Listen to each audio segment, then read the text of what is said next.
Voice America. Live. This is Point of View.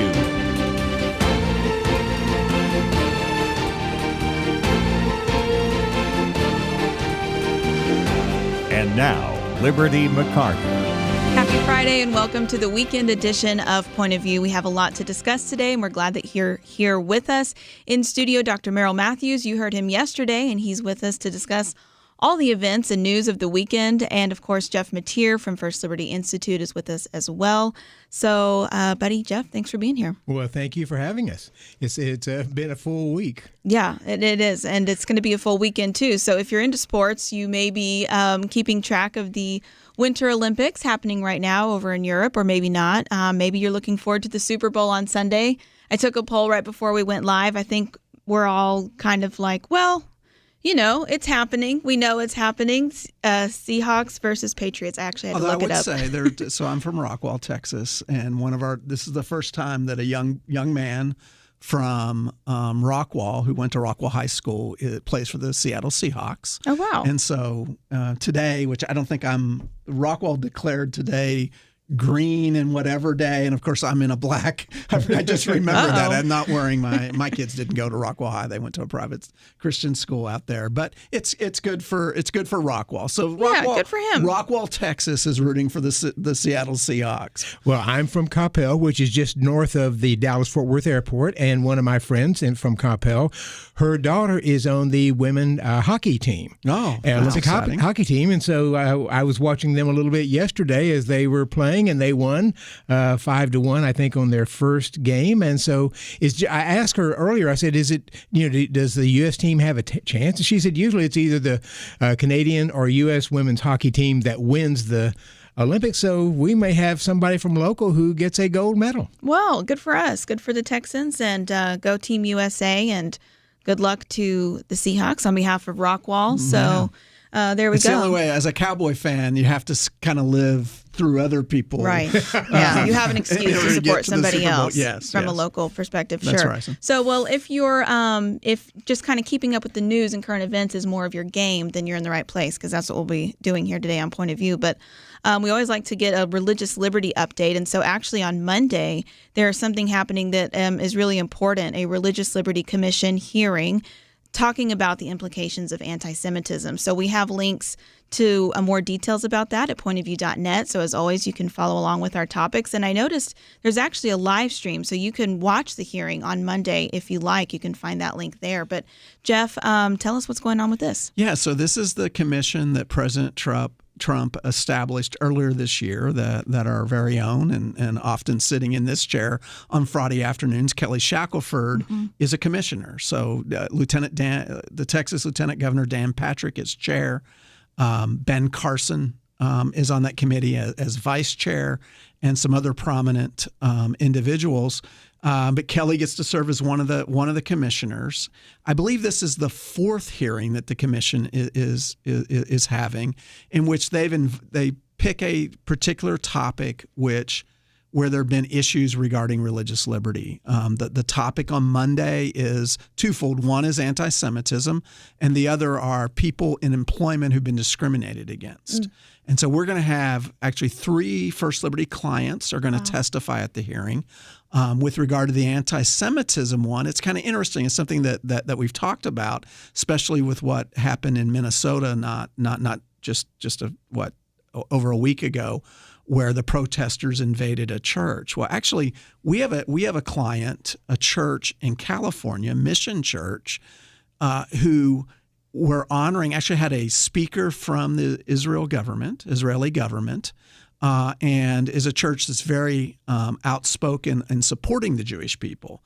Well, they had a group of anti-Israeli protesters invade their worship service. Wow. Does that sound familiar? Yeah. So in Minnesota, Don Lemon wasn't there, was he? No, Don Lemon was not. He probably didn't know about it. Yeah, Or probably didn't know. He would have been there. So Pastor J.C. Cooper is one of the witnesses, and then also a young lady who's with a pro-Israeli group was involved in setting up the service will also be testifying. So it's an opportunity to highlight just a really ugly side of America that still exists in 2026.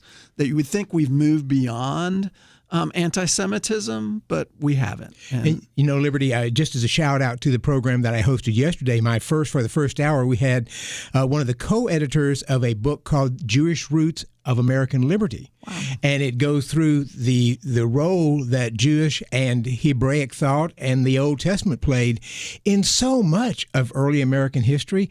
Tevi Troy, who I've had on the show before, did one on the various U.S. presidents and their role with the Bible and the ones that he thought was most knowledgeable about the Bible, Lincoln being one of them, Jimmy Carter, though Jimmy Carter was influenced by a lot of liberal theologians, but Calvin Coolidge and a number of them. So it's interesting when you go through that and you see this history. There has been this close connection between Jewish thought, the Bible, the Old Testament, Christianity from the very beginning of the colonies. No, that's exactly right. And George Washington, of course, writes a famous letter to a Jewish congregation, which really articulates religious liberty principles. So, First Liberty, we're proud to represent those of the Jewish faith because we do think it's important that they have religious liberty rights like all Americans, and they are very, very much right now in the center of the target. And I applaud President Trump and this commission that they're having hearings on this, and they're actually going to look on it. The other issue, so I think it's set up for about an hour and a half each. The other issue they're looking at is something we've talked a lot about, is discrimination in the workplace against people of faith. And they're having testify one of our clients, Lacey Smith, who's the flight attendant who was fired because she commented on an internal message board questioning the airline's support of the Equality Act. They asked for comments. She simply asked, what about women? What about religious liberty? And the airline fired her just for raising the concern. So it's exciting for Kelly to be there in the middle of it. And then what they are doing, they're gathering this evidence. And then the commission is going to issue a report and give recommendations to the president. And if there's one thing we know about this president is, he will actually do things. Sometimes, they're a little unexpected, but we're excited, certainly on this issue where there's no one has been stronger than President Trump on religious liberty. Well, that's fantastic. It is so important to highlight both of those issues, and I'm really glad that the hearing will be highlighting the issue of anti-Semitism because it's something that it really dovetails nicely with the theme of America 250 and learning about our religious liberty roots and our national heritage. And so I'm glad that that's going to be highlighted and the role that the Jewish faith played in that. So if you're interested in hearing that interview that Dr. Matthews was mentioning, don't forget you can listen to all past broadcasts at pointofview.net. Also, Point of View Radio Talk Show is available in podcast format. So if you don't have a chance to listen to the live show, you can always go to wherever you get your podcast and find Point of View Radio Talk Show, and you can listen to those interviews in those topics and shows that you've missed. So again, find the link to the Religious Liberty Commission hearing at pointofview.net. You can watch it live on Monday. There's more religious liberty updates and news updates that we will be covering when we get back from this short break. So stay with us right here on the weekend edition of Point of View.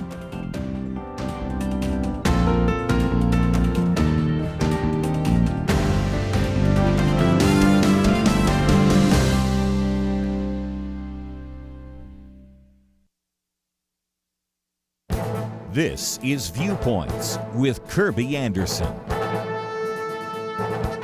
James Pearson declares that socialism is a hate crime. He uses this phrase, often used by leftists against them because of their admiration of socialism.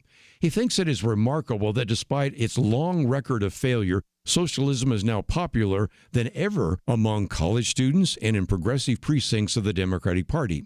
He believes that anyone with a bit of curiosity can open a history book and see the millions who have died and were in prison. The facts he shares comes from the noted scholar R.J. Rummel, who documents political violence and totalitarian movements. He's also known for having coined the term democide to describe large-scale government killings for political purposes. The Soviet Union appears to be one of the greatest mega-murders. Of the 61 million killed, 43 million were killed by Stalin, mostly via labor camps and government-induced famines. China's death toll came in waves. In the first phase of Mao's rule, he wanted to destroy property owners and therefore killed millions of landlords. In the Great Leap Forward, millions more were killed via murder, torture, and starvation. The final total is approximately 50 to 60 million. He also tallies up the death toll from the minor leagues of socialism. That would include Fidel Castro's Cuba, Pol Pot's Khmer Rouge, and North Korea. Venezuela is different because of the relative absence of democide. Socialist policies always fail because it's impossible for central planners to allocate capital, goods, and services efficiently. He concludes with this question: is socialism a hate crime? The record speaks for itself. I'm Kirby Anderson, and that's my point of view.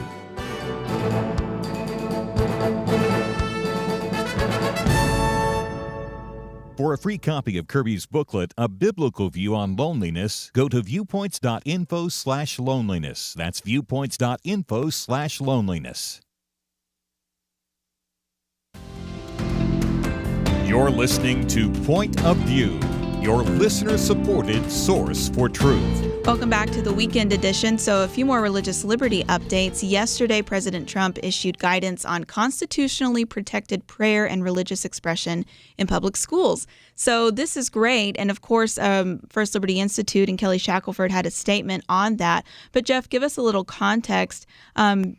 You would think that guidance on constitutionally protected prayer and religious expression in public schools wouldn't be needed because it's constitutionally protected. So why the extra guidance?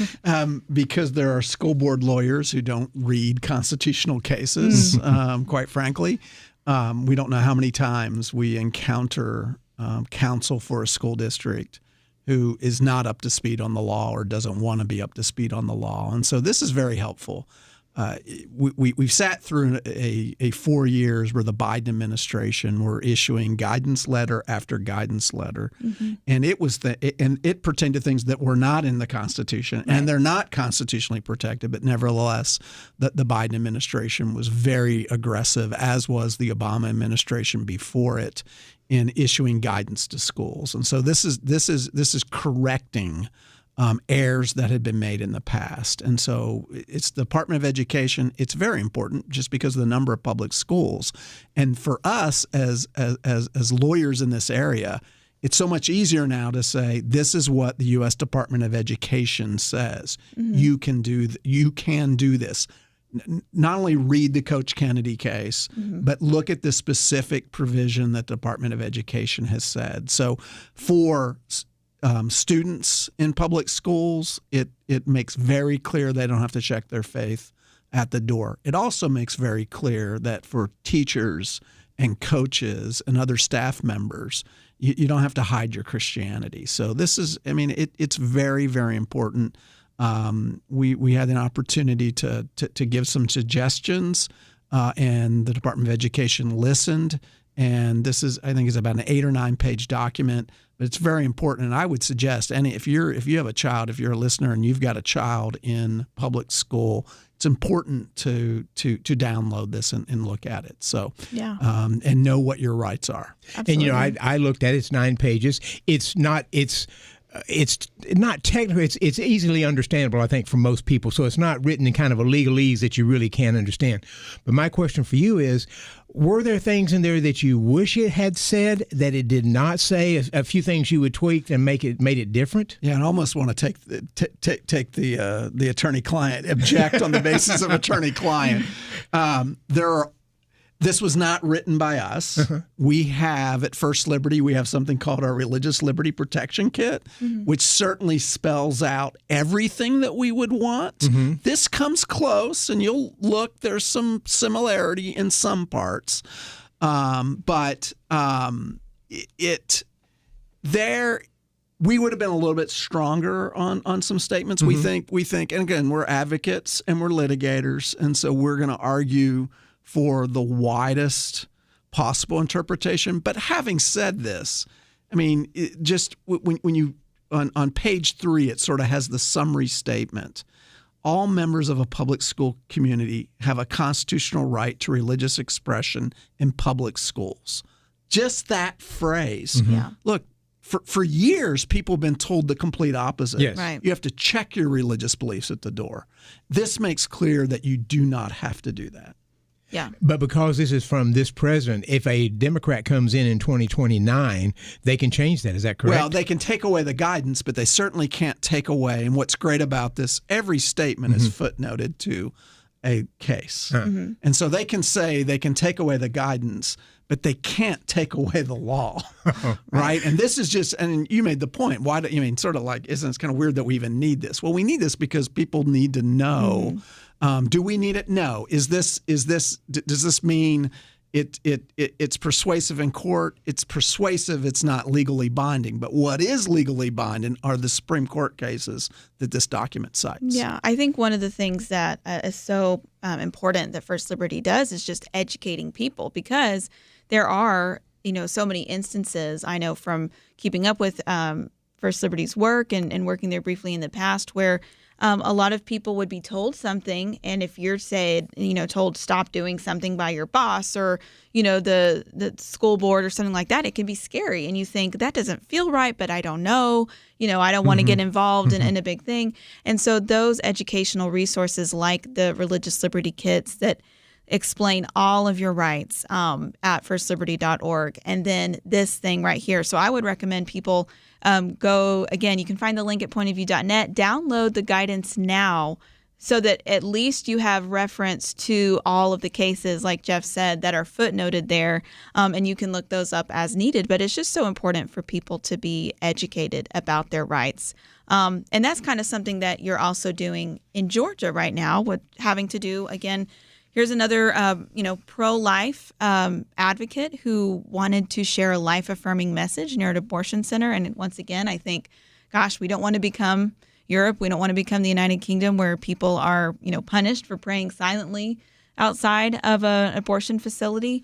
And so you guys are kind of educating the local authorities there about this man's rights, aren't you? Yeah, it's our client's James Anthony, who is just, he's someone who feels called to speak out on life issues. And there's an abortion clinic in Columbus, Georgia. They still do abortions in Georgia. I know we've got listeners in Georgia.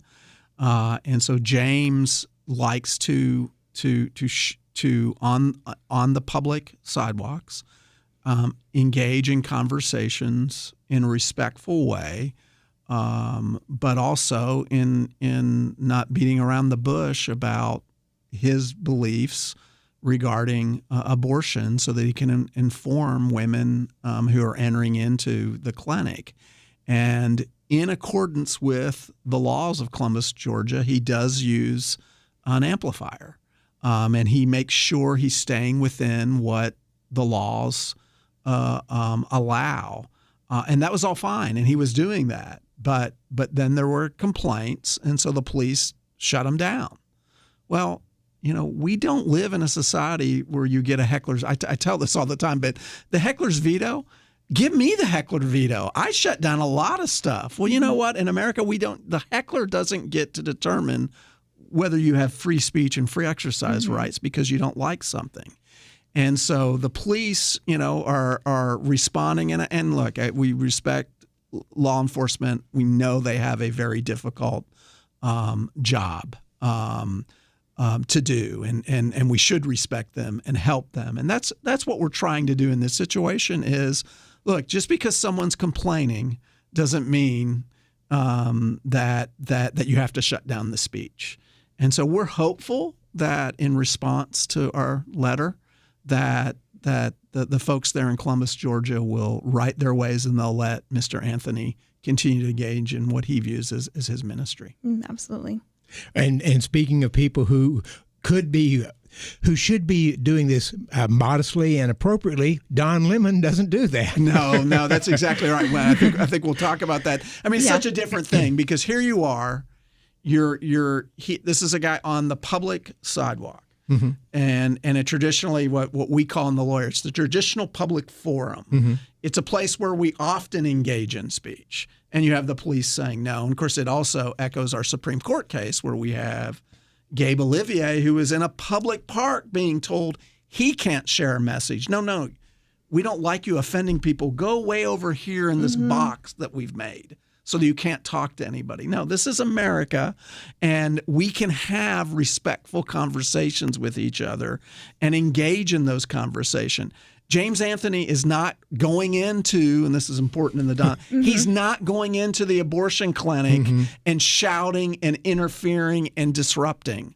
Oh, who did that, I wonder? Wow. We'll talk about Seems that, like I right? read something about that. We'll talk about that. So Yeah. James is doing what you're allowed to do on a public sidewalk, engaged in free speech. And our claim is not against a private person, it's against the government, in this case, the police. And it's so important to defend his right, because even if you said he's within, the proper limits of where he's supposed to be, he's on the sidewalk, and people might find it annoying, they might find it disturbing.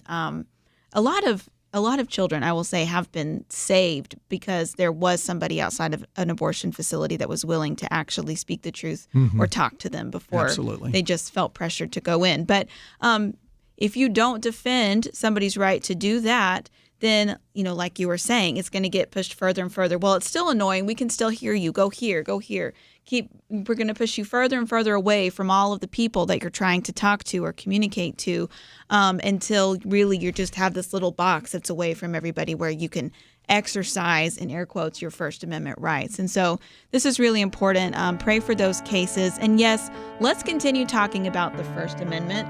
We've got free speech, freedom of the press, freedom to protest, freedom of assembly, religious liberty, all converging in a very high-profile instance. So we'll talk about that when we come right back.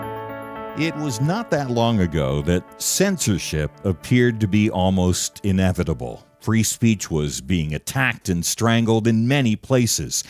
And some of us wondered if this was the end.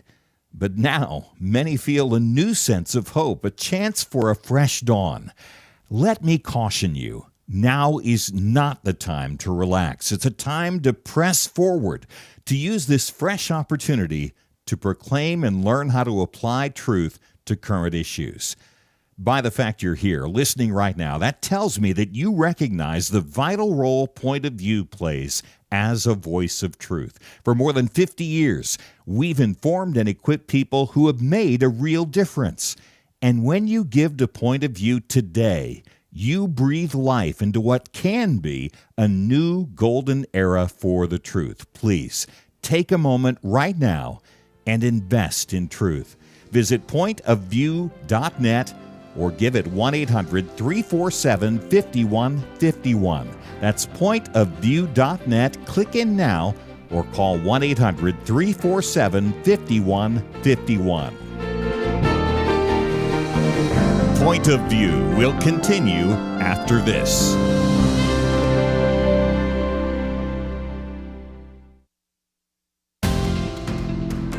You are listening to Point of View. The opinions expressed on Point of View do not necessarily reflect the views of the management or staff of this station. And now, here again is Liberty McArtor. Well, it's a good time to refamiliarize yourself with the First Amendment, which I'm so grateful that we have. But we have some interesting claims about what exactly is guaranteed or protected in the First Amendment. And this is all, of course, referring to something that you can read about at pointofview.net. But we remember that a couple of weeks ago, I guess, Don Lemon, who is now an independent journalist, was with a group of protesters who barged into a church on Sunday morning near Minneapolis to protest ICE's activities in the area. And so Don Lemon was arrested, so that's the big update.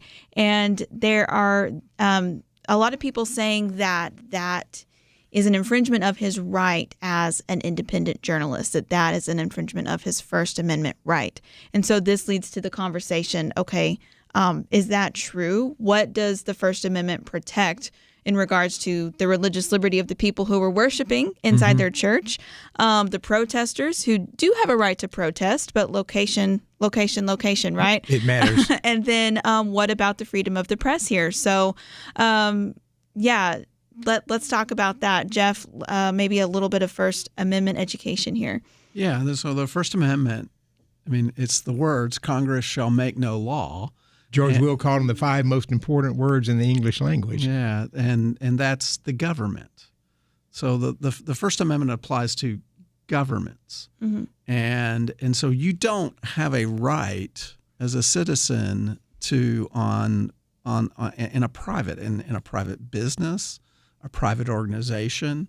The World Magazine article that I think is on that we've attached for people talks about a case involving, of all things, a shopping center. That's private property. You don't have the right to. You don't have a First Amendment right in a private place or against a private entity. It's when the government takes an action, when the government seeks to prohibit. And so, I mean, my view of Don Lemon is he's either a moron, which I actually don't think he probably is. Oh, you think he is? Okay. Well, maybe it's debatable. We can have a debate. Maybe people want to call in and we can vote on whether Don Lemon is a moron or not. I think he's intentionally deceiving. Stay on CNN. I think he's I think he's a despicable person in that the things that he said regarding Nikki Haley, which I believe is why he was one of the reasons he was terminated. And then I think there were comments. I went back and looked at it. He was not very nice comments about his producer. And very so back to the moron debate. Yeah, back to or he's loose with his time, but.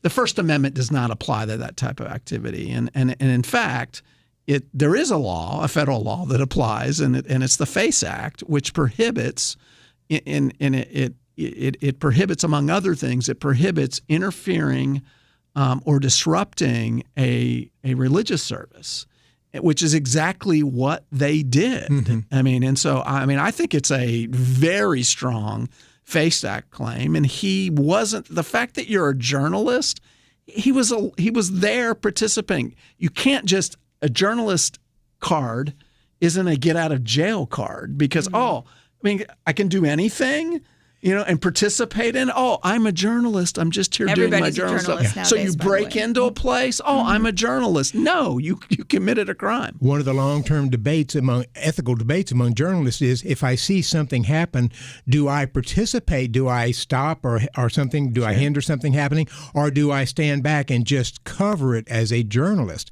And another thing which I find, this is interesting question. Don Lemon used to at least have a press card.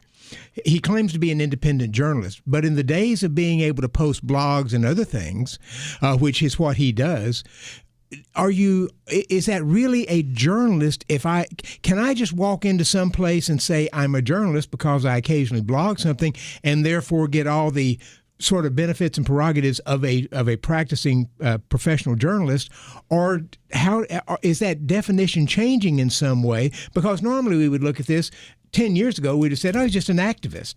But if you have the ability to be able to publish things in some way, even if you're doing it on your own blog and nobody else is picking that up, are you still really a journalist? Well, this is one of the important questions, and it's mentioned in that article too, because.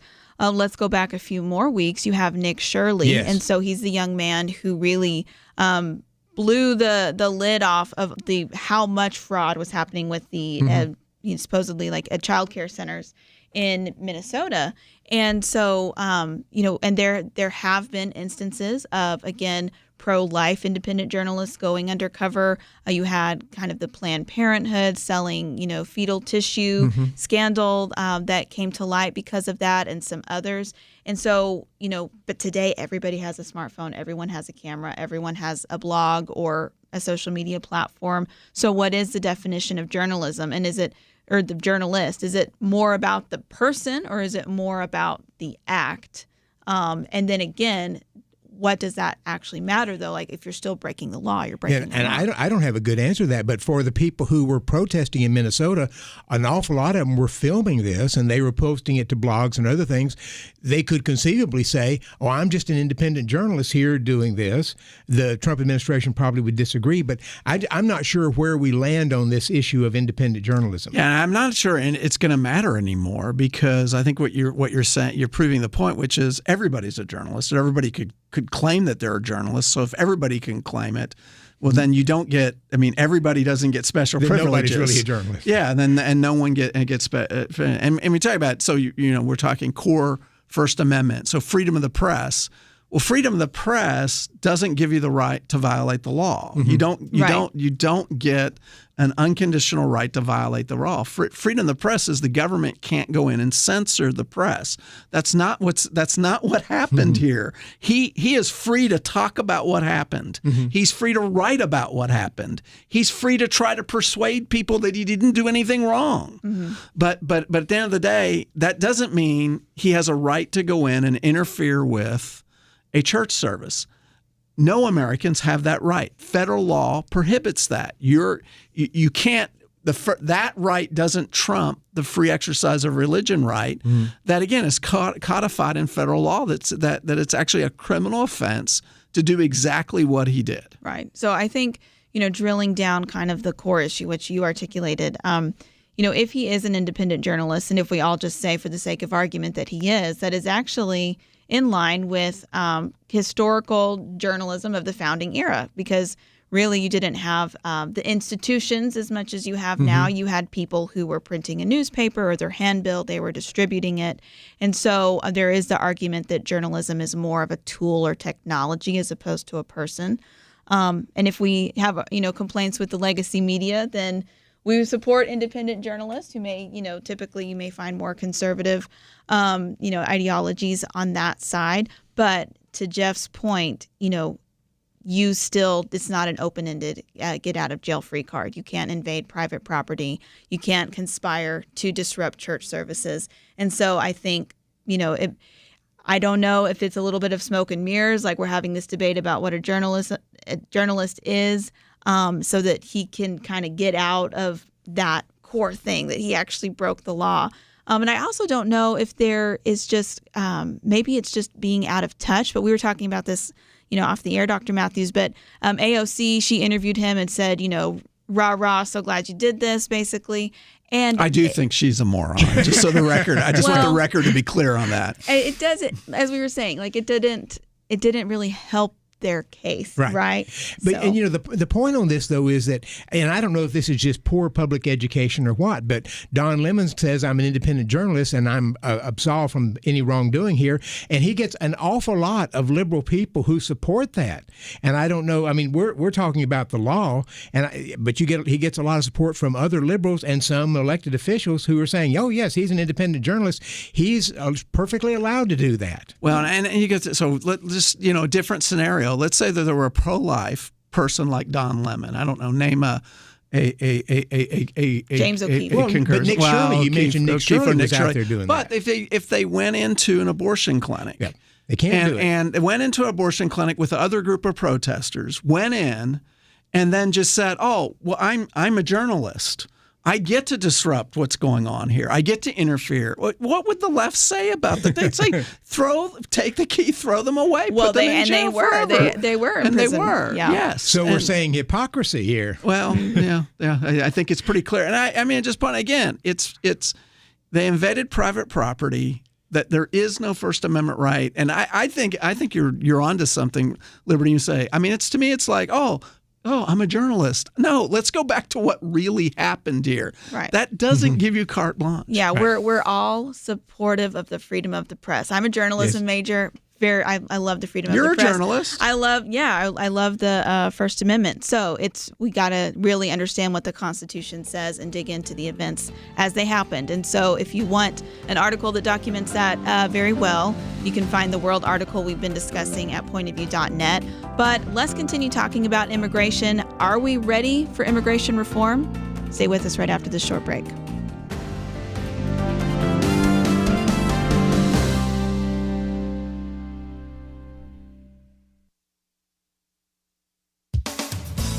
Newly inaugurated New York Mayor Zohran Mamdani ran for office on a 4-point platform: rent freezes, free buses, free childcare, and city-run grocery stores. In an essay for the Claremont Review of Books, Christopher Caldwell points out that these are the policy positions of the Democratic Socialists of America, which, he says, shows signs of turning into the main political organization of the political left. These are bad ideas. There's already a housing shortage. Mr. Caldwell says the rent freeze will lead to owners taking properties off the market. He predicts buses will become rolling homeless shelters. Government grocery stores will bring shortages, free daycare will require massive tax hikes. It's not just New York. Californians will vote on a proposal for a one-time wealth tax of 5% of the net assets of residents worth over $1 billion.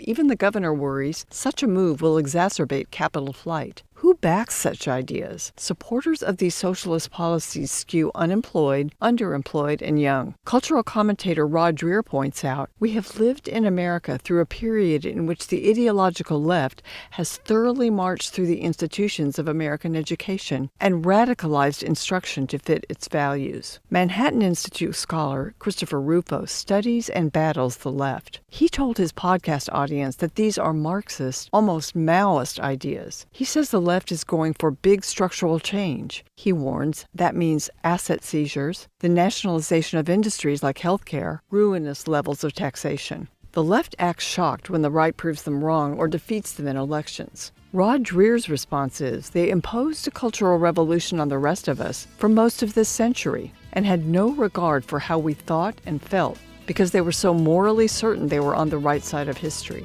Time will tell, they are not. For Point of View, I'm Penna Dexter.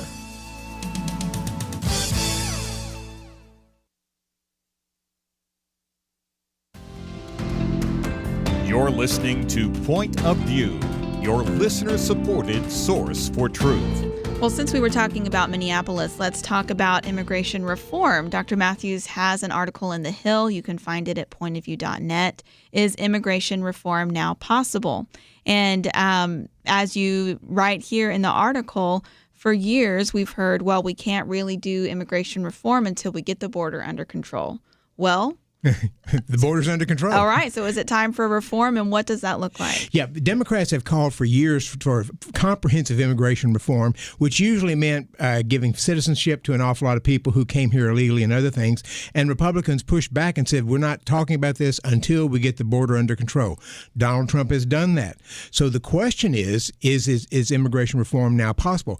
And the reason I bring this up is because if they're going to do it, the time to do it is when you have a Republican White House and a Republican Congress, because they'll push back against the notion of easy citizenship, welfare benefits, and a number of things possible. So my question was, if you were going to do it, what would you do?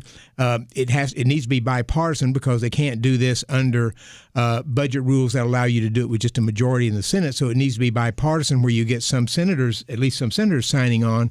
And so that means you got to give the Democrats something and the Republicans get something, even if you don't like what you're giving to the other side. And I suggest a couple of things. One that I think is probably going to end up happening if the Democrats take control of the House is, I said Trump might end up firing the Secretary of Homeland Security, Kristi Noem. That's a possibility. That would make the Democrats happy. And the other thing Democrats have been calling for years is legalization of people, of the Dreamers, the people who came in and deferred childhood arrival act that President Barack Obama did. I'm not a big fan of handing citizenship over to people, but if you're going to do it, I would argue that's the most sympathetic group for doing it. But if you did that, you might get Democrats. And I'll just mention Donald Trump twice offered to create a path to citizenship for the Dreamers, as they're called, but Democrats opposed it. Donald Trump said, if you'll fund my border wall in his first term, I'll go along with this. And he got a lot of pushback from Republicans for that, but he wanted to get his border wall funded, and Democrats said no twice to that. And then with respect to Republicans, I'm suggesting that what they need is some kind of new private or public-private organization that handles this. You charge people. We need a worker program where people who are going to work, and they're here working anyway, can get a permit to work 2, 3, 4 years, something like that, allows them to go back and forth. But the organization knows who they are. They're now paying between $12,000 and $14,000 to a human trafficker or to a cartel to get them to the border, and no guarantee they get in. So they could charge, I'll just pick a figure, $5,000 or $10,000. You get to work for 3 years, and we've got you down here. We know who you are. You're paying full taxes. But what I think Republicans would want to say is, if you have kids here, children while you're here, they're not citizens. We're not. This isn't meant to be a citizen growth program. This is meant for you to come and work. You're not getting any welfare benefits. You have to pay Social Security and payroll taxes, and you have to pay income taxes. But if you do that, you get to work, fill some jobs that we're having trouble filling with Americans, and create a robust guest worker program. So we did that during World War II. It was called the Bracero program, and I just think we need to have something like that again.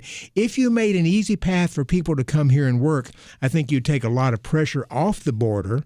But I'm not optimistic this happens. I was just raising the possibility that if you're going to do it, now's the time to do it, because if Democrats take the House, it ain't getting done for another 4 to 8 years. Well, it's a practical consideration. A lot of the rhetoric I've been seeing on the right, we actually have talked about it on the Next Generation Roundtable, and I honestly was a little bit surprised. I didn't realize the sentiment was leaning this way so much, is that just a moratorium on immigration altogether, including on legal immigration, at least for the time being. I just don't think, I don't favor that personally. I also don't think it's going to happen. So right. I think we have to think, okay, pragmatically here. Jeff, what are your thoughts? Yeah, I think legal immigration and immigration to America is such a core value. Yeah. And I mean, to say that the country is too full and no more, I mean, that's not America. And I do not. I mean, just so I'm clear, because I don't want the phones to light up too much, is I am absolutely against illegal immigration, but I am 100% for legal immigration. And it's a travesty. Was it 1986? Is yes, that the last? So 40 years ago. 40 years ago is the last time that we've had comprehensive immigration legislation, and that took a very conservative president, Ronald Reagan, to go through. And of course, there are those who criticized him for those. But of all people, I mean, if you had the opportunity to sit down with Donald Trump, who has such a reputation of being, anti-immigration. To say that, look, you want to make a lasting impact on America.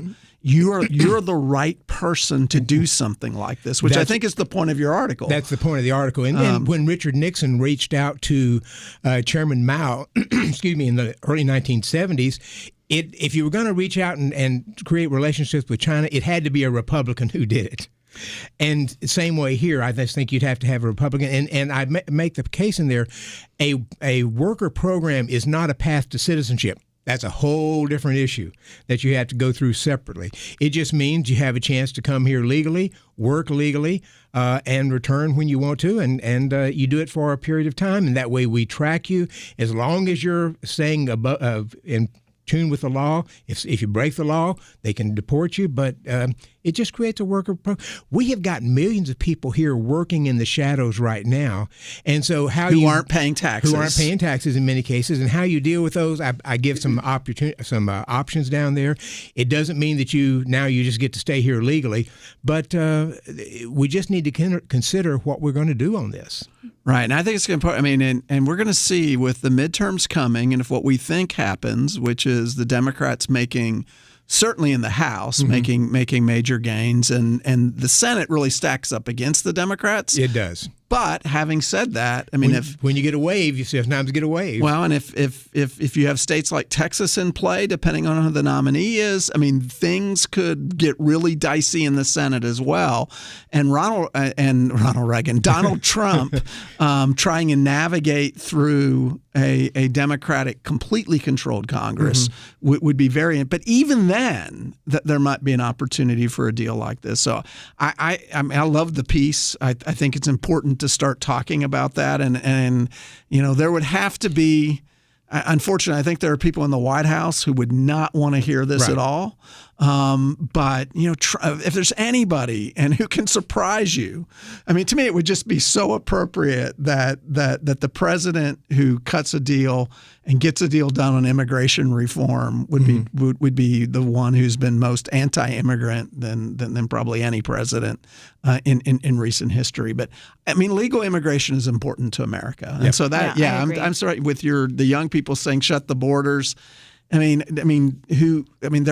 are, our economy is such, there are a lot of jobs that really we have to have legal immigrants performing and adding to the economy. Or is AI going to solve us all? AI is not going to fix your plumbing. It's not going to mow your yard. Or your construction. Do your construction. Do your construction. Harvest crops. Lots of different things that again, legal immigrants perform every day. And then move up and that to me, that is as we celebrate 250 years of America, we are all here. I don't know what percentage of Native American you are.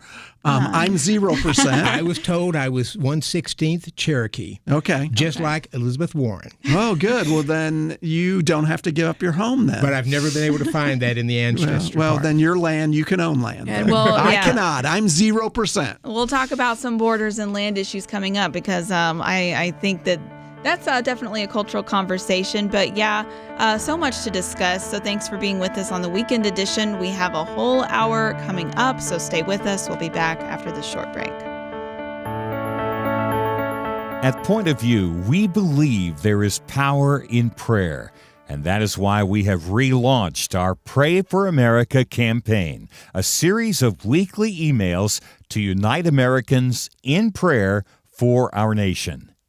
Imagine if hundreds of thousands of Americans started praying intentionally together on a weekly basis. You can help make that a reality by subscribing to our Pray for America emails. Just go to pointofview.net and click on the Pray for America banner that's right there on the homepage.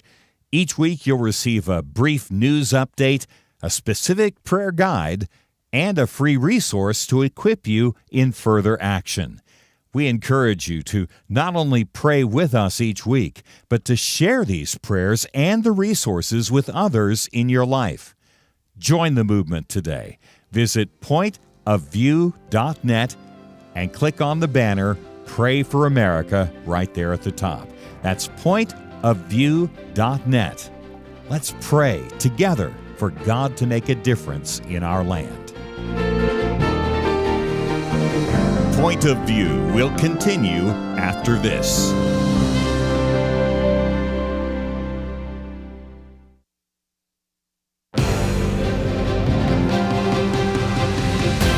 Across America, live, this is Point of View.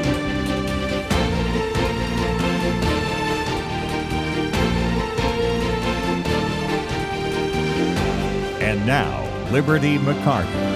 Well, we're continuing our weekend edition of Point of View. In studio, Dr. Merrill Matthews and Jeff Mateer from First Liberty Institute. We had a great first hour. So many things happening this week and forthcoming next week, too, and over the weekend. So go back and listen to the first hour if you missed it. But as we were talking about before the break, we mentioned Don Lemon in Minneapolis and the First Amendment. We talked about immigration reform and hopefully how that can happen. But on this topic, before we move on to some other news items, let's talk about a refrain that we kind of hear a lot. You'll hear a lot of people who are opposed to ICE or some of the, immigration, the deportations that have been happening. It's become popular to say no one is illegal on stolen land. Billie Eilish, if you know her, she's a singer, and so she made some headlines. She said this at the Grammys when she accepted an award, I believe, for Song of the Year.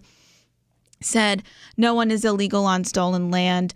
And so this really, we can take this conversation in a lot of directions. Jeff, you sent it to me, so love to hear your perspective as we kick this conversation off. Again, I think this is one of those, I guess today's keyword is moron because, and I don't even know who this person is. So she's actually very talented. Well, I did some, in events. I didn't know who, and I did. I listened to her song. It's kind of, I said this to somebody else. I said, it kind of sounds like Carrie, is it Job? Carrie Job that sings the blessings. Kind of that sort of style.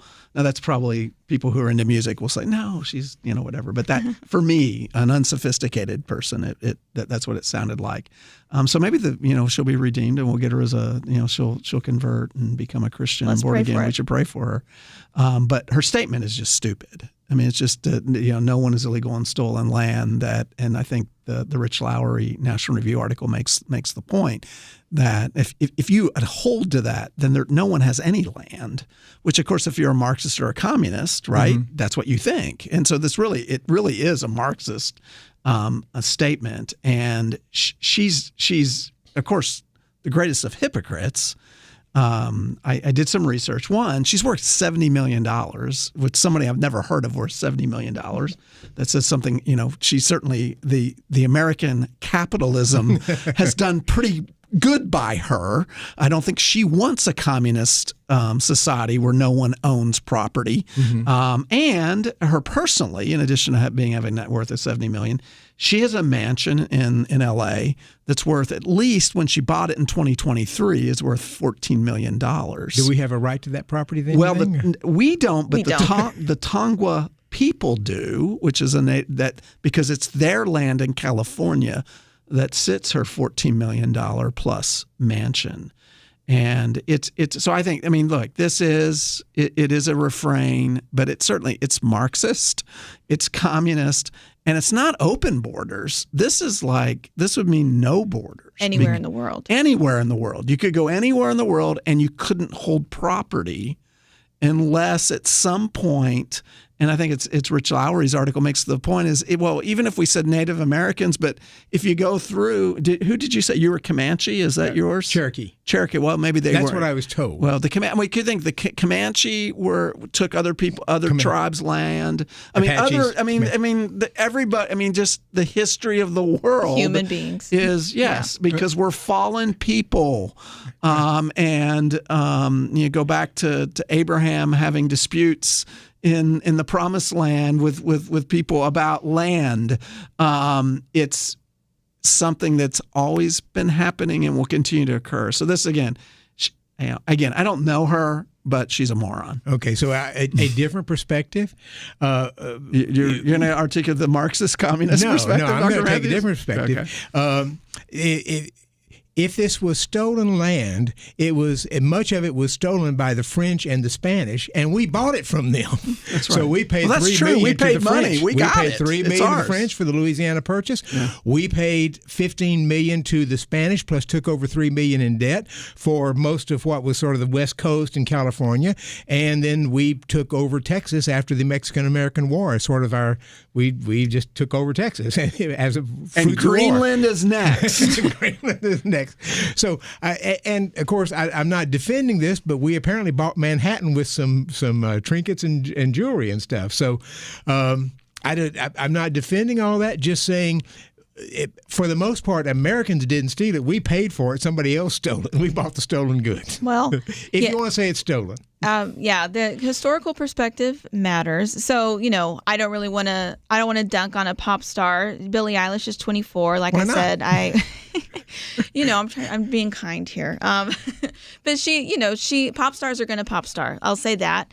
And, I think the reason, though, that I think it is important to talk about, because we hear this a lot, and for young people too, from the river to the sea, Palestine will be free. No one's illegal on stolen land. There are these pithy little catchphrases, and people start repeating them, and they think, I'm sympathetic. Here's a cause. This seems unfair, and I'm going to say this.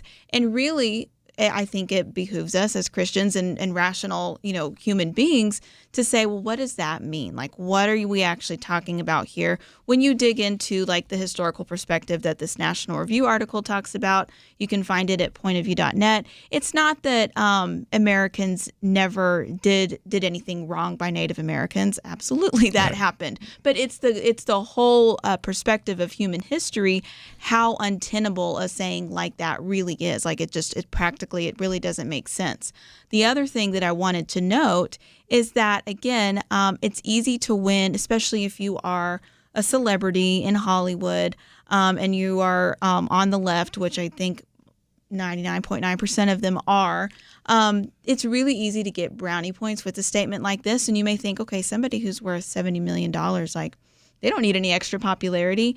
But I will say I saw a story, and I'm looking for the link now. I think maybe it was from Newsmax, but there was actually a conservative journalist who attended the Grammys and had videos of her experience there.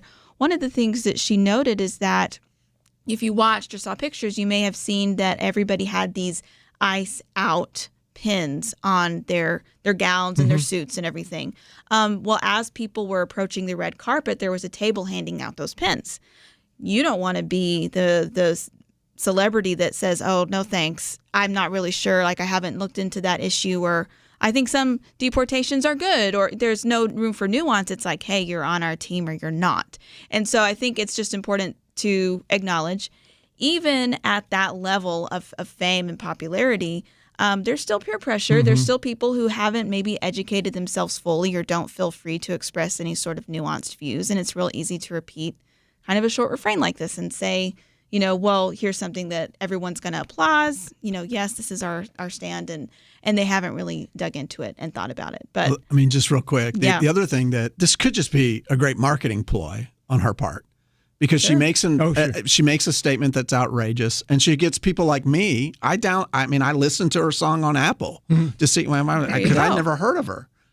A mission accomplished if you're just trying to get your name out there. Mission Impossible, actually, because she sang a song for Mission Impossible movie, the last one that came out. So I didn't even know that. There you go. If you listen, and the ending credits, that's Billie Eilish. I did see the movie on a flight. So, anyways, no, James Bond. I was wrong. But we'll talk about that more haven't seen that. After the break. We'll be back on Point of View.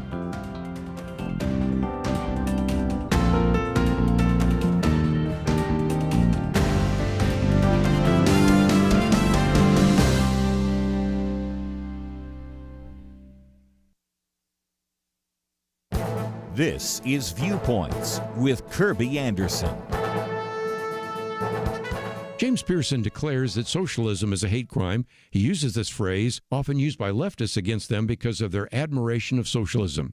He thinks it is remarkable that despite its long record of failure, socialism is now popular than ever among college students and in progressive precincts of the Democratic Party. He believes that anyone with a bit of curiosity can open a history book and see the millions who have died and were in prison. The facts he shares comes from the noted scholar R.J. Rummel, who documents political violence and totalitarian movements. He's also known for having coined the term democide to describe large-scale government killings for political purposes. The Soviet Union appears to be one of the greatest mega-murders. Of the 61 million killed, 43 million were killed by Stalin, mostly via labor camps and government-induced famines. China's death toll came in waves. In the first phase of Mao's rule, he wanted to destroy property owners and therefore killed millions of landlords. In the Great Leap Forward, millions more were killed via murder, torture, and starvation. The final total is approximately 50 to 60 million. He also tallies up the death toll from the minor leagues of socialism. That would include Fidel Castro's Cuba, Pol Pot's Khmer Rouge, and North Korea. Venezuela is different because of the relative absence of democide. Socialist policies always fail because it's impossible for central planners to allocate capital, goods, and services efficiently. He concludes with this question: is socialism a hate crime? The record speaks for itself. I'm Kirby Anderson, and that's my point of view.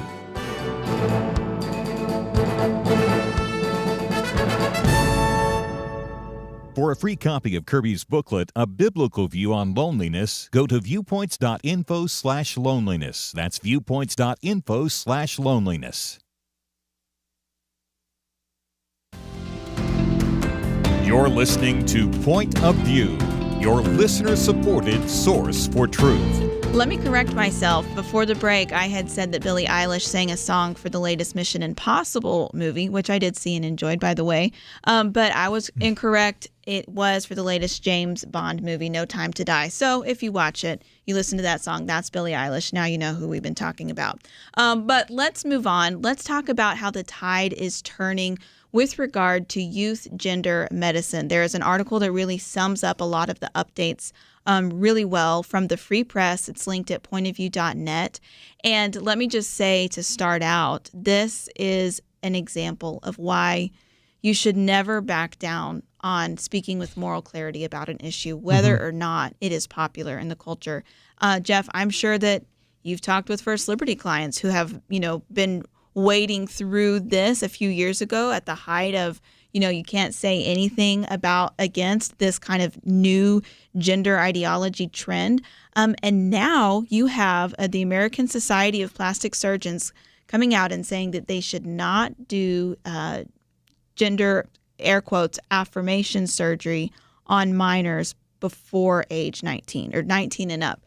And it's like, well, yeah, but the thing is, that has been happening. And also just recently, there was the first jury trial where they held one of the surgeons accountable for performing a double mastectomy on a 16-year-old girl. So $2 million. anyways. And more to come. And more to There come. are a lot more. Our friend Jordan Campbell was doing that. He's now at DOJ. Of course, he will come back and do that. And don't forget, for minors, statute of limitation doesn't start running until you're of age. So there are the mass. I didn't realize this article said something that I didn't realize, that at one point, and I hope this was the high point, and I hope the number's retreating, but 100 clinics were performing gender-altering surgeries mutilating surgeries on youth in the United States. 100 clinics across the country, which is just startling to me. But there are going to be this is going to open the floodgates. That because what you have then, and this isn't, you will have plaintiffs' lawyers who don't care about the issue, Right?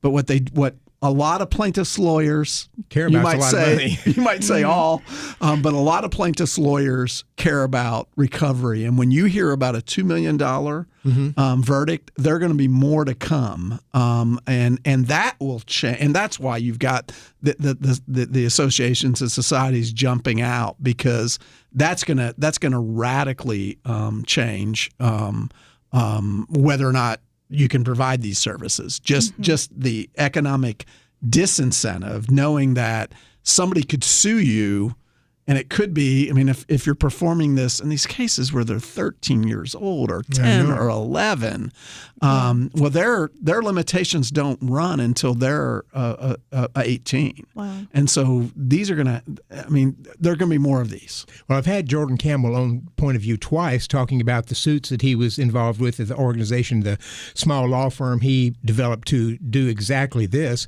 And they were moving forward on several cases. This one, I think, is the first one where they get a jury award. And Jordan and I talked about it. I said, the laws and things like that, what really forced this to change is juries awarding huge settlements, and then the medical community are going to say, if that's the case, I'm going to step back. I won't be able to get malpractice insurance and other things that were going on. But it was interesting because I was listening to National Public Radio yesterday as they were talking about this, and they reached out to the American Medical Association, and the American Medical Association apparently responded by saying, well, we were never actually for these. And we were always sort of, we said that it needed to be the best evidence based upon a doctor's opinion. But we were always a little reluctant about doing this before, when somebody's still a minor, before the age of 18. And I'm listening to this and I'm thinking, that's not what I think most people thought the American Medical Association's position was, and a number of these other organizations that looked like you were aggressively supporting it at the time, but you come up and say, well, we never were really for it. We always had this sort of exception for minors that we never really said anything about. Well, yeah, that's a lie. Yeah, I mean that's when the lie makers on NPR, they're not gonna ask a hard question. Well, I don't think that's true. No, that's absolutely a lie. They very much were for it. They're very much on the record of being for it, and now this is that's an after fact. But to the point of the article, Liberty, that you've posted, that makes the point. Things have really changed, right? Yeah. I mean, a case that we had just a couple of years ago was a professor at a college in San Antonio who was a biology professor who got fired because students were offended that he discussed that there were biological male and females. Let me repeat that. A biology professor in a biology class fired because he believes that there are biological males and females. Isn't he the kind of person who's credentialed to answer that question as a biologist? I mean, if you don't, then you're not. And it's a lucrative point. And it's another case that we have now, a physician assistant who would not affirm someone being opposite than their biological, saying, I'm not going to use and put on medical charts the wrong pronouns, because you need to know, a doctor, medical professional need to know what someone's biological sex is in order to treat them. Here's a radical thing. Men and women are different biologically. I know. And the AMA, for years, had been ignoring that, but apparently now they're coming around to realize what we've known since the beginning of time. And we were talking off the air about Justice Ketanji Jackson. Remember when she was asked in her hearing What's a woman? What's a woman? I'm not a biologist. I'm not qualified to be able to answer that if question. you are The a biologist biologists weren't and you qualified either. answer, then you might offend somebody, and so you can't do that. So this is, I mean, this is an interesting. I think we're going to look back on the transgender movement, and we're going to think. I mean, to me, it's going to look back and think it's going to be like we think about using leeches to cure people from diseases. That it was just such a, I mean, we lost our. I mean, I think at some point, they were doing what? There was a time a little while back where some people a man who identified as a woman wanted to be able to go to a gynecologist instead of a urologist, and the gynecologist said, "Okay, I treat." XYs not or double Y's or double X's not XYs, and it really went to a crazy position. Yeah. And what was so apparent was you had young girls who had not had any sort of, I mean, occasionally you might have a young girl come up and say, I think I'm a member of another gender. But when social media hit, you had this explosion of young girls who said, I think maybe I'm a male. And it was primarily young girls who wanted to identify as males. And when you saw that, you say, this is the crowd. This is not an actual psychological trend that is happening. This is a crowd response. And what's Social important, contagion, and what's important about this legal case, because and I know you talked to Jordan about this when you had him on. I mean, the defense is always consent. Yes, we got consent, but what this case establishes, which is very important, is the child can't consent. The parent can't waive that consent, and so this case was just horrific. This young woman, Fox Varian, who had a double mastectomy at age 16. I mean, she's no longer. I mean, she's not going to nurse a baby ever. Permanent nerve damage. Permanent damage to her, and her parents can't consent to that. Could not consent to that, and that these so-called medical professionals are being held responsible for that is very important. And there are cases where doctors agreed to something that the patient consented to, and the doctors ended up being found guilty in a libel suit or a malpractice suit because the jury said, you as the medical professional should have known better. This person didn't have the medical knowledge to be able to consent. You should have known better. To give consent, you have to have informed consent. Mm-hmm. And so if you're not telling the patient everything, and look, it's why when we have a medical procedure, it's why we sign all those documents. And it's why they tell you, I mean, on that sheet, they'll say, this is everything bad that can happen to you if you do this medical procedure. Mm-hmm. There's a reason for that. And so they'll do that on every medical procedure, except they weren't doing it when they were mutilating children. And we know that the brain is not fully developed at that age, not until your early 20s, really. And there are so many things that we obviously acknowledge children cannot consent to. So the fact that this was even happening, I mean, Jeff, you're absolutely right. This is one of the things, and people have been saying this for years. Well, conservatives or people who are calling this out have been saying this for years. We're going to look back as a nation and say, what was going on? That was crazy and that was vile. So the tide is turning. A little bit more on that and some other topics when we come back from this break.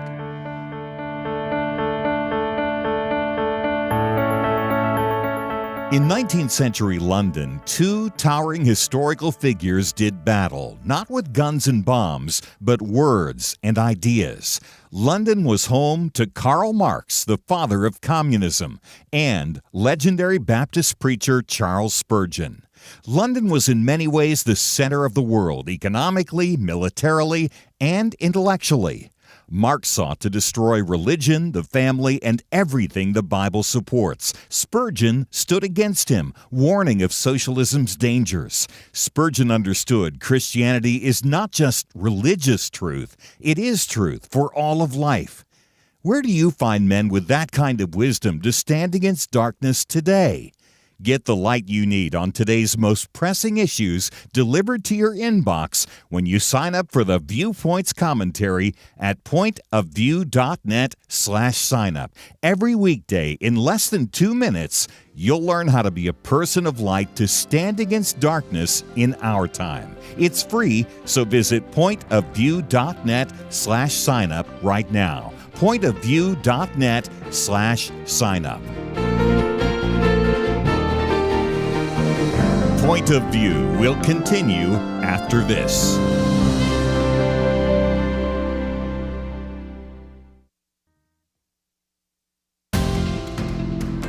You are listening to Point of View.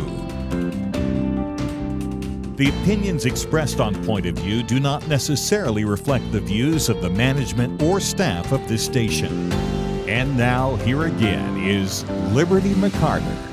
Well, let's talk for a few more minutes about the really remarkable changing tide with regard to the transgender craze. And what you've seen happen just gradually and then kind of all at once, it seems now, is a real disambiguation of what has been so confusing for so many people, even though it should not have been.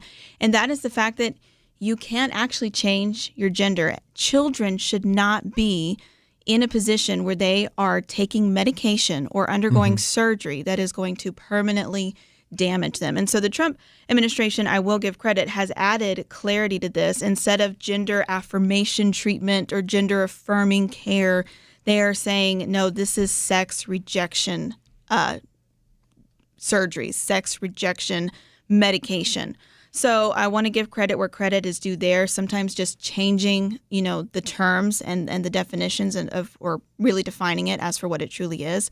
Another thing, journalists, it wasn't always popular to come out against this, but Abigail Schreier is one. Yes. She wrote the book in 2020. J.K. Rowling. Yes, and who has, you have the witch hunt, pardon the pun, of J.K. Rowling after coming out against, especially for minors. Again, gender transition for minors who cannot consent. The Irreversible Damage book came out in 2020. Schreier got a lot of flack for that. I will say, I've been reading the Free Press for a few years now. Ever since it started, they were consistently reporting on this issue. I remember a few years ago when Jamie Reed, who was an individual who is very left-leaning, she's pro-LGBT, but said she had been working at one of these minor gender clinics saying, hey, hold on, kids are being, put through certain treatments that they actually can't consent to, and it's harming them. And again, just, totally the left went after these people who kept speaking with clarity on this issue, and now they're being proved right. And you have, again, these medical organizations saying, well, we actually never really said that. Well, ask the people who were bullied whenever they were coming out against this. The general impression was that a lot of the medical organizations not only followed along, but actually supported it in some way or encouraged it. But I haven't looked at the numbers lately, but if I remember right, more than half of the states had outlawed genital mutilation, and that was a practice normally done on women in African countries, but a lot of them have come here and they've tried to do genital mutilation here in the United States, and several states came out laws against that. And even if you were a parent and wanted to consent to having your daughter go through this process, you were not allowed to do it. You couldn't consent for a minor to do that.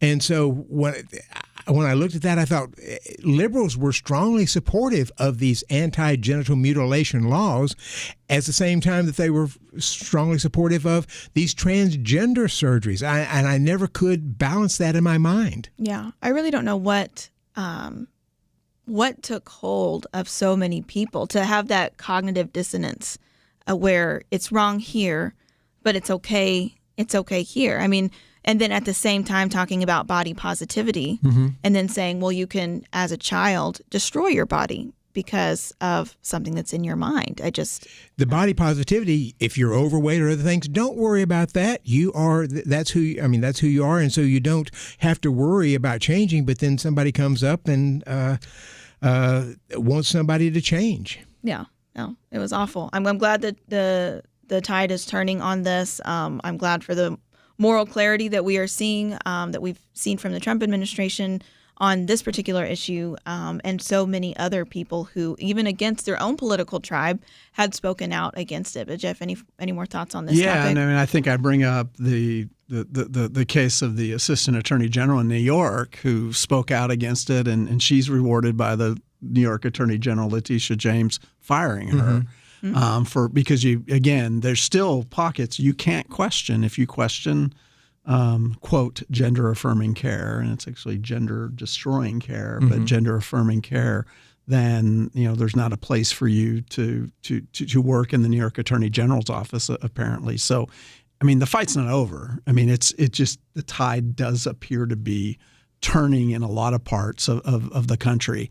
And I think what we're learning is Europe was ahead of us on this issue originally, right? That they were engaged in this, but pretty quickly decided this is not proper and good for our society, and had nothing to do with religious beliefs, just common sense beliefs. It was the CASS Commission, CASS Commission, that looked at this and came away saying, we just don't think the science sort of supports what has been happening, and so we're going to pull back from that. So yes, and that happened, 2 or 3 years ago now. Right, and so you have the reversal, but where I think the challenge is, what are psychiatrists and psychologists? What are they saying? Do they still recognize, do they still believe in, I guess it's gender dysphoria, and how are they counseling, and what are they saying? You got the AMA apparently kind of backtracking.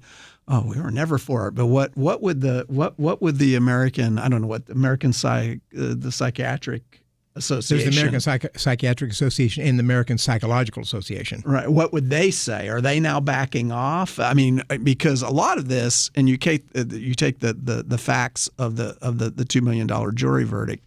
I mean, this started with her being in counseling, and a professional counselor recommending these type of procedures. Really scaremongering. That's one of the things that's brought out in the article, is even the mother being told, like, your daughter will commit suicide if you don't do this. And that's what a lot of people were told, especially that consented for their minors to undergo and you're surgeries. A parent who you have a so-called professional. Trust the experts. Yeah, telling you that if you don't do this, then your daughter's going to die. And of course, we all, as parents, we're all parents, and we hear that from if a medical professional is recommending your child needs this or she's going to die. I mean, it takes, and if that's your only voice you're hearing, and you don't have a religious faith and religious community giving you contrary advice, what are you going to do?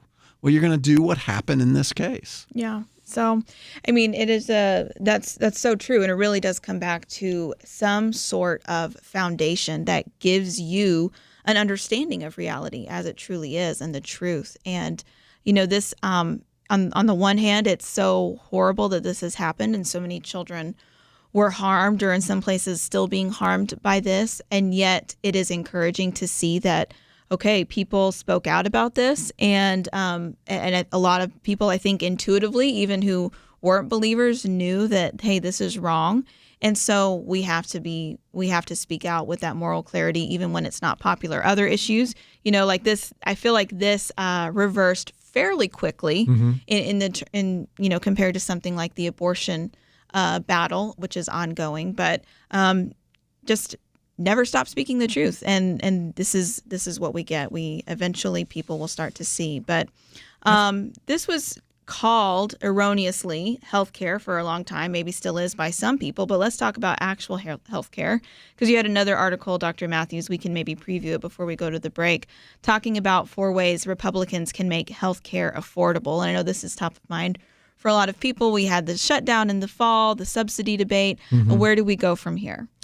Well, the Republicans have had struggles trying to come up with a health care plan they can agree on for a decade now.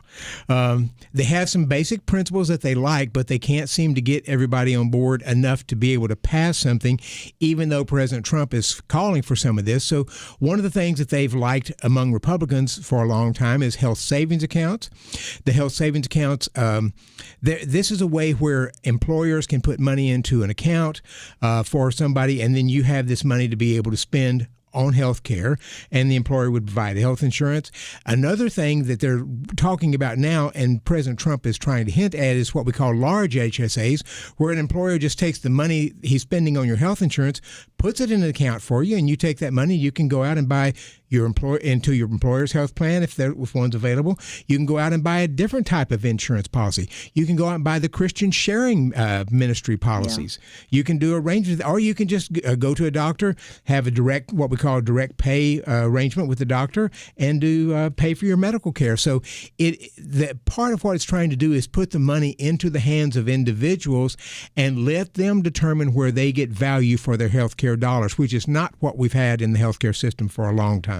Yeah, well, let's continue to talk about that for a few moments when we come back, because I know for a lot of people who have had their premiums go up, yes. No more subsidies to help with that, but then thanks to Obamacare and years of that, limited options, limited alternatives that are affordable and make sense, especially for people who are young and healthy. So this is something I've been writing about and thinking about recently, referring to a lot of the articles that you've written, Dr. Matthews. So it's an important conversation. We'll talk about that and a few more news items when we come back from this break.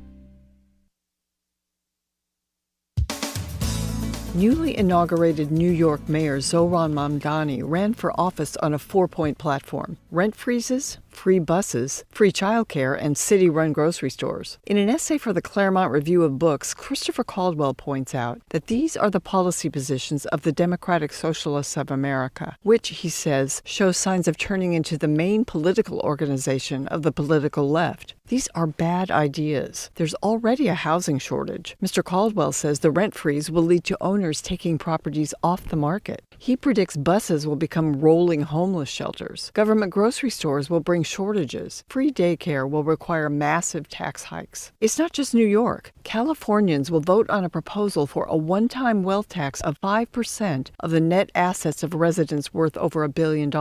Even the governor worries such a move will exacerbate capital flight. Who backs such ideas? Supporters of these socialist policies skew unemployed, underemployed, and young. Cultural commentator Rod Dreher points out, we have lived in America through a period in which the ideological left has thoroughly marched through the institutions of American education and radicalized instruction to fit its values. Manhattan Institute scholar Christopher Rufo studies and battles the left. He told his podcast audience that these are Marxist, almost Maoist ideas. He says the left is going for big structural change. He warns that means asset seizures, the nationalization of industries like healthcare, ruinous levels of taxation. The left acts shocked when the right proves them wrong or defeats them in elections. Rod Dreher's response is they imposed a cultural revolution on the rest of us for most of this century and had no regard for how we thought and felt because they were so morally certain they were on the right side of history.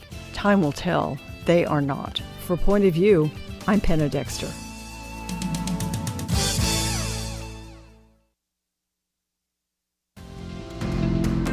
You're listening to Point of View, your listener-supported source for truth. Well, we're back for a few more minutes on our weekend edition, and we were talking about healthcare. So the healthcare battle, especially trying to figure out an affordable alternative to Obamacare among Republicans, has been a battle for quite a while. If you are a monthly supporter of Point of View, thank you so much. And you get Outlook magazine in your mailbox every month. And so we've been already preparing. We prepare months ahead, and myself and Dr. Matthews, We have some articles on the topic of healthcare coming out in an issue later this spring. So it's been top of mind. But Dr. Matthews, you were saying that, there are ways that Republicans can make healthcare practical and affordable for people, but we also can kind of bring a Christian perspective into how we approach our healthcare. That's right, because the problem with Obamacare, one of the many problems, is that the Democrats did not want people who engage in risky behaviors. So if you're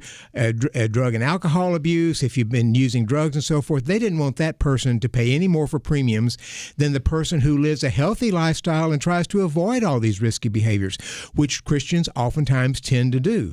And so Christians ended up paying more in premiums to sort of offset and subsidize people who live risky lifestyles.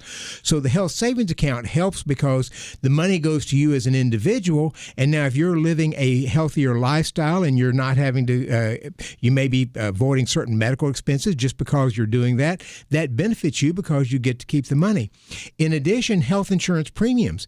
If you live a healthier lifestyle, you're liable to get a lower health insurance premium from somebody if the insurance companies are allowed to underwrite it and say, okay, these people are living healthier, these are not. These people are avoiding smoking, these people aren't engaged in heavy drinking, so we'll give them a lower premium.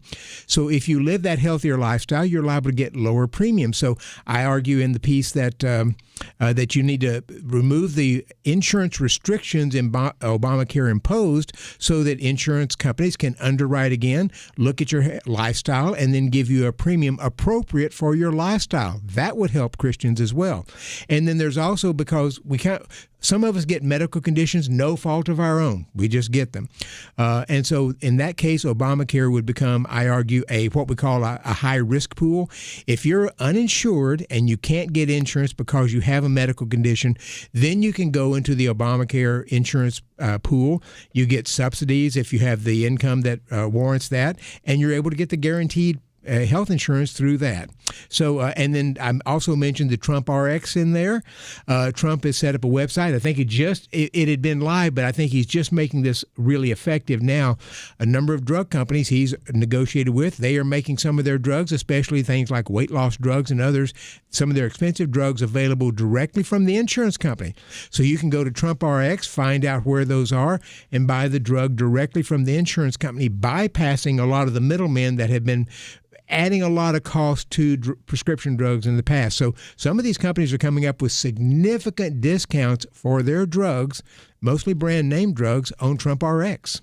It seems like you've got a lot of advice that they should listen to with immigration reform, healthcare reform. If only Washington, D.C. would put this advice into practice. I hope they will, Jeff. Makes sense to me. Yeah. Do you have Stephen Miller's? You can get to the Trump White House and give some advice on the domestic policy side. Steve hasn't got my number. I don't have him on my fast call. Yeah, that's too bad. Yeah, that's too bad. I know this is this is something that is concerning. I'm fortunate to have health insurance through work, but I know a lot of people in my generation and Gen Z. A lot of people do not. They don't, or they have to work multiple jobs. And so, and I was in a situation like that when I was younger, before I got a full-time job. Right. So, and I was penalized a little bit because all of a sudden my employer said, we can't employ you this many hours because then we'll have to start giving you benefits. Yes. And I was like, well, I still need the money for like all my bills and stuff. So I think a lot of young people are just it hasn't been very good for young people either. It's an important point on employer health insurance. About 150 million Americans get their health insurance through an employer.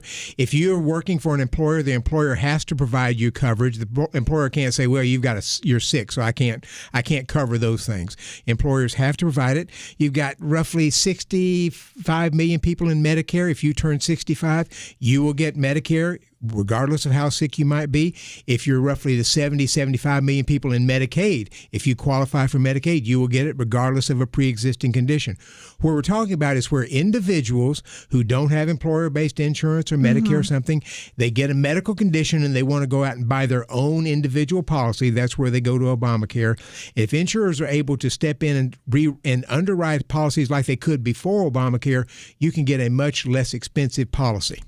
Well, let's hope that some people in Washington will listen. And again, you can always follow what we're writing at pointofview.net because Dr. Merrill Matthews brings a lot of expertise to this. But a few weeks ago, Jeff, I think last time I was on the roundtable and we were here together, we were talking about how the Clintons were refusing to testify in cases regarding to Jeffrey Epstein. They've changed their tune a little bit. So yeah, I mean, this Congress was going to hold him in contempt.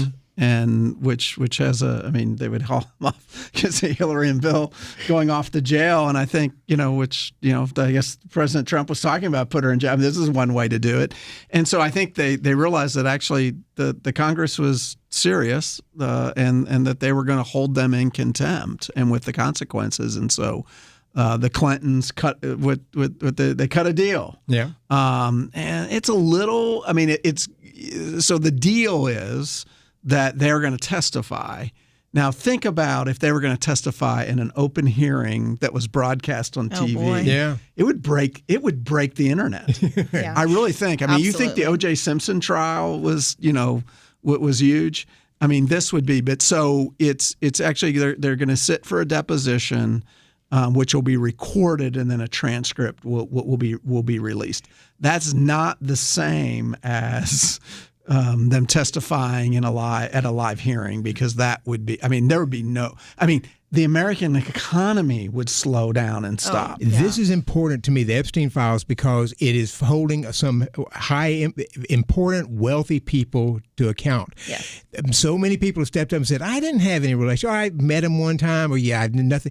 And now emails and other things are coming out showing that, in fact, they did. And photographs. So far, the only people who've really been held accountable, Jeffrey Epstein, Ghislaine Maxwell, and Prince Andrew, who's now lost most of his title and other things.